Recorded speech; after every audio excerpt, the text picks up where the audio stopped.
That's racing at Bristol.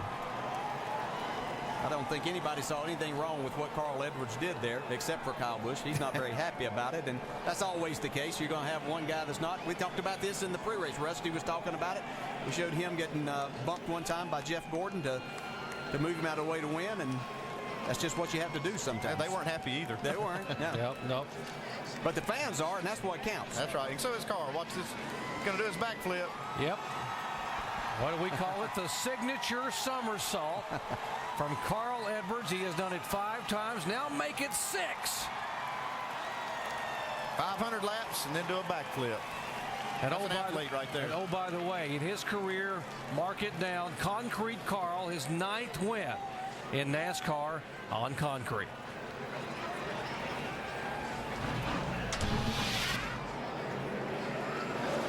Here's the pass.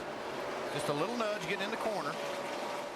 Kyle Busch comes You got to back. expect that. I mean, it comes down to the end of the race. You got to expect that he pays him back right there. Gives Carl a little nudge, but can't get back by. Just frustrated. He led so much of the race and lost it. Now here's the post race. They're still. Let's go down to Jamie Little. Well, Bob Osborne's watching the replay as well, and the fans are going nuts. Let's talk about that last pit stop. How instrumental was that last stint for you guys? Well, the last stint was pretty instrumental. You know, we made another adjustment on the last stop. We were pretty good to the 18 on a short run, 10, 15 laps. We could get next to him, but we just weren't never quite good enough to get back by him. And on a long run, he was a tick better than us today. So Carl got up on the wheel and made some stuff happen today, so that was nice. It was good. He won this race for us for sure. Certainly a big night. Jack Roush up here hugging everybody. Shannon? Well, here with your second place finisher, Kyle Busch, we saw the contact post-race. Did you feel like he did not pass you fairly on the track? No, he hit me getting into turn 1, which got me a little bit loose, chattered the rear tires, but you know, whatever. That's, you know, Carl's going to say he's sorry he didn't want to race that way because he always does, you know, Mr. Ed-like. So we'll take it, we'll go on, and, you know, we'll race him that way in a chase if that's the way he wants to race. All right, Kyle Busch, second place finish. Mike? After a disappointing finish at Michigan, Denny Hamlin bounces back with a top 3 finish. How much does this take the edge off? There's still an edge, but it's not as sharp. But got to thank everyone in this whole FedEx Freight team. It's just definitely been a trial week for us as far as just, you know, self-esteem. We just you know, we just got to get it back, and you know, this is what we needed. Definitely, you know, give all these FedEx employees something to cheer about. And with the third place finish, Denny Hamlin jumps from 12th to 11th in the standings, guys. Well, the edge is still there. Carl Edwards pulls his car up into victory lane, and he will climb out with back-to-back victories. Fireworks with a few laps to go, and fireworks after the checkered flag. Dave. So the pole sitter gets to victory lane late in the race. A little contact to get the lead there. Carl, describe that and the aftermath. Yeah, I just, that's one of those deals where I couldn't get by him and I couldn't get by him. And I just had to ask myself, would he do that to me? And he has before, so that's the way it goes. And just really proud of my guys off of Steepo. Got to thank the fans, Ford Motor Company, Aflac. Man, that's exciting. They keep talking about rivalries. We might have one now.